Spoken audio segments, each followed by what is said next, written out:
thank you for having me. It is my pleasure to be here. Thank you, Barak, for the invitation. A little background on myself for context.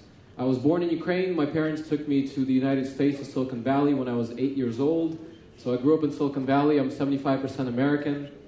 I run a venture-backed startup that has offices both in the US and an engineering team in Ukraine. Big advantage of doing that. And also I believe in Europe so much, in Central and Eastern Europe so much, that I spend a lot of my time helping startups in different accelerators.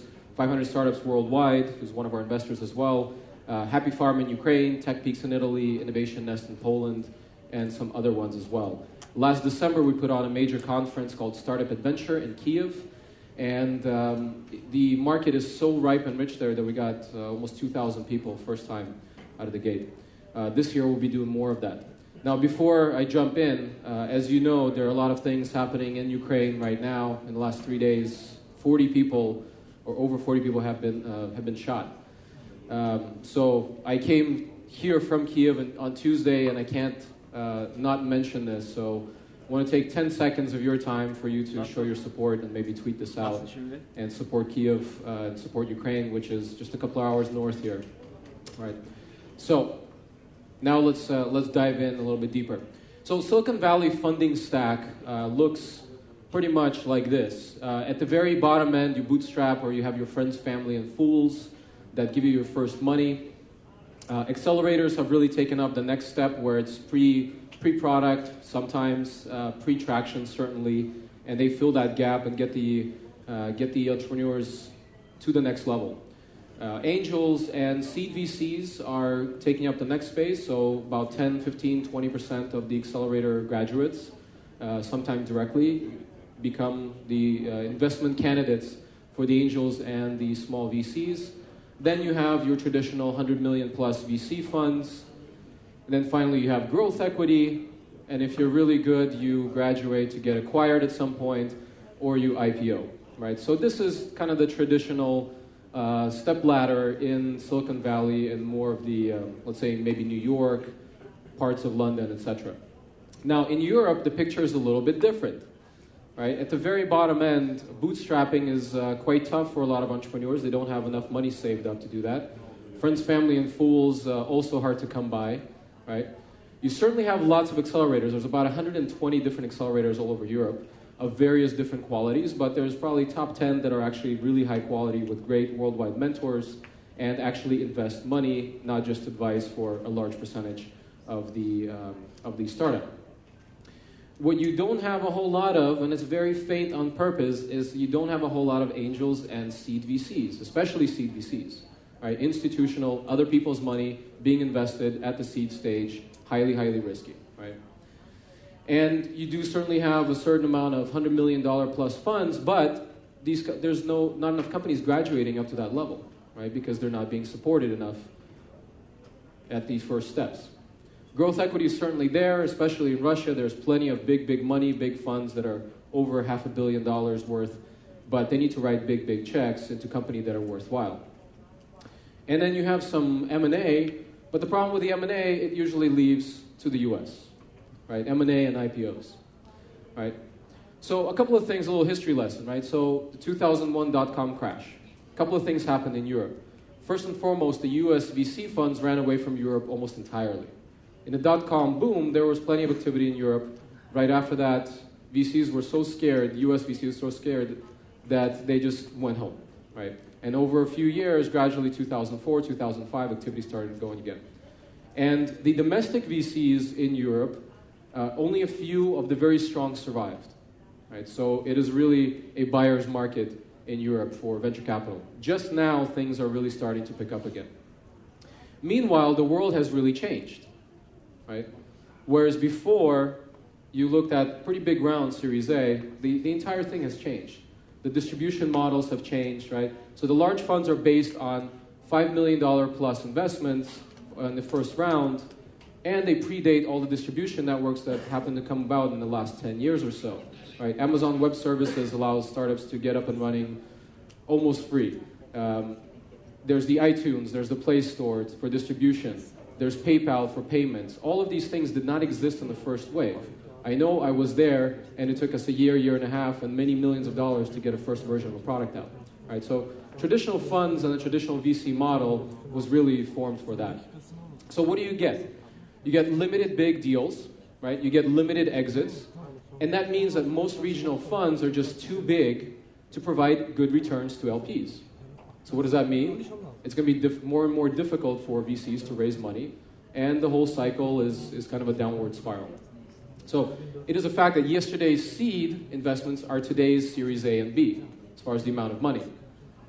And yesterday's IPOs are today's acqui-hires. Just look at Yahoo in the last year and a half, what they've done as far as buying 40-plus companies. Now, Steve Blank published some research and basically said that in the last wave, in the last half decade or more, you can see that most exits are in the $10 to $80 million range, right?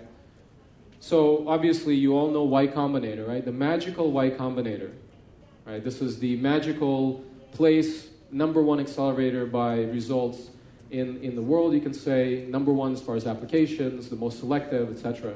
Well, reality is that their median exit is $20 million, right? If you take out Airbnb and Dropbox and some of the other outliers, out of the 500 plus companies, 60 plus exits, the median exit is only $20 million.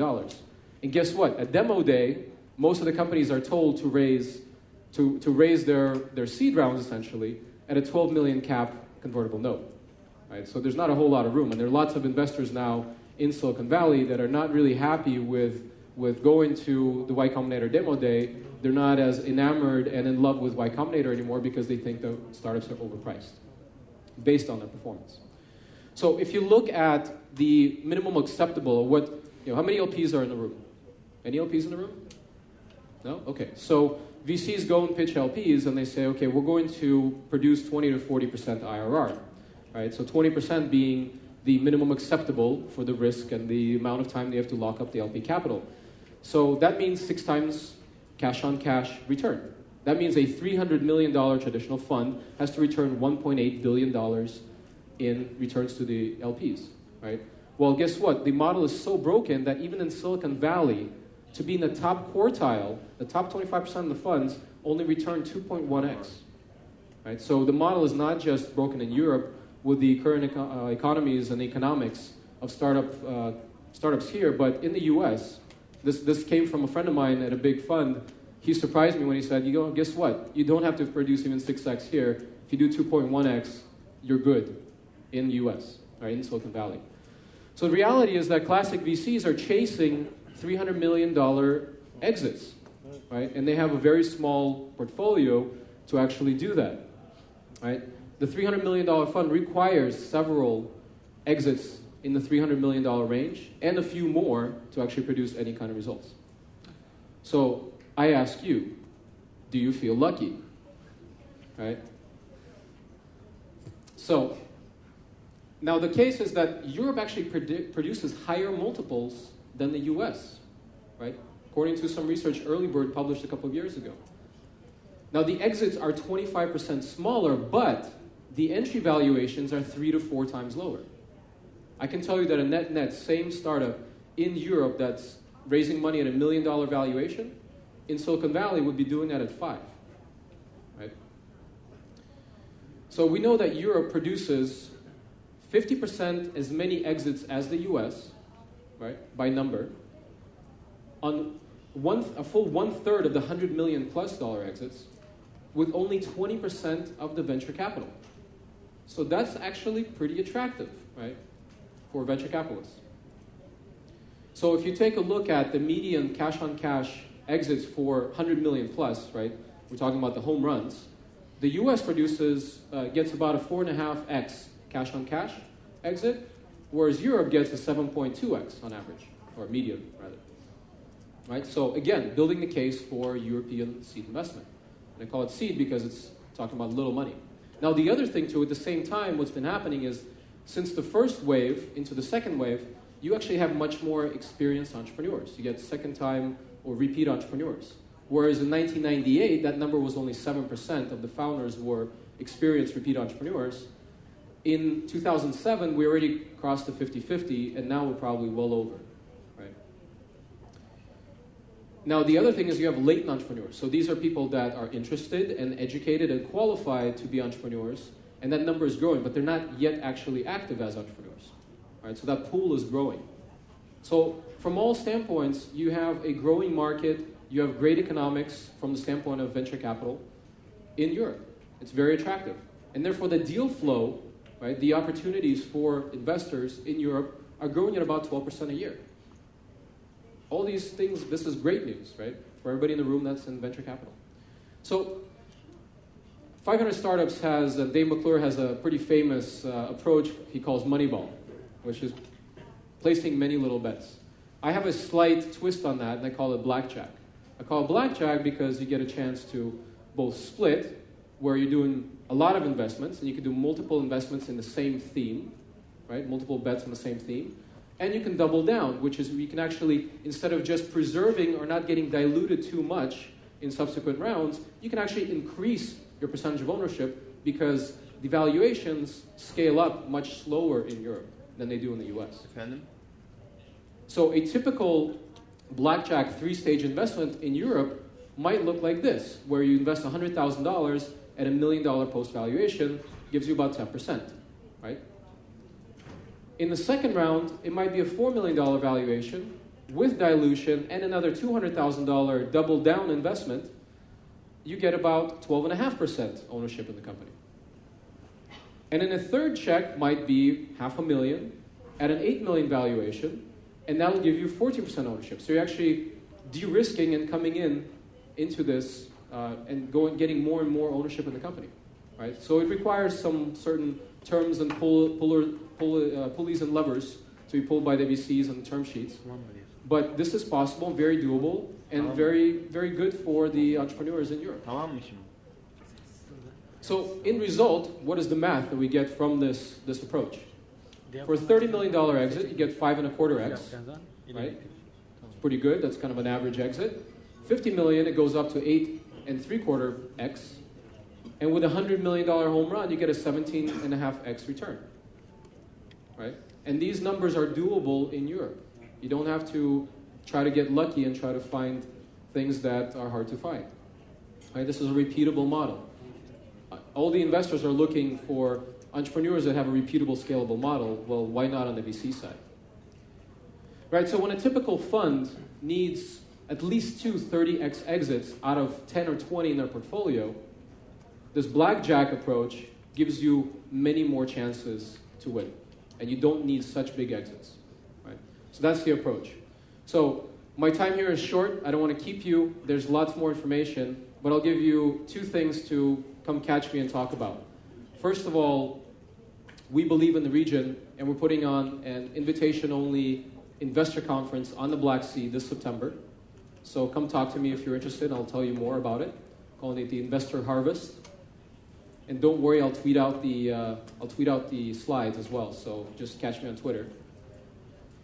And being that I'm such a big fan of Europe, we are in the process of raising such a fund for Europe, and we'll be announcing that in 2014 as well. So if you're an LP or interested in kind of swapping notes about Europe and this type of approach, I would love to talk to you. So I'll leave you with a quote. Wayne Gretzky, very famous quote. I think this was Steve Jobs' favorite quote.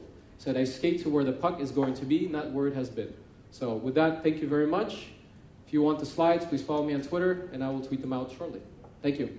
Great. Thank you.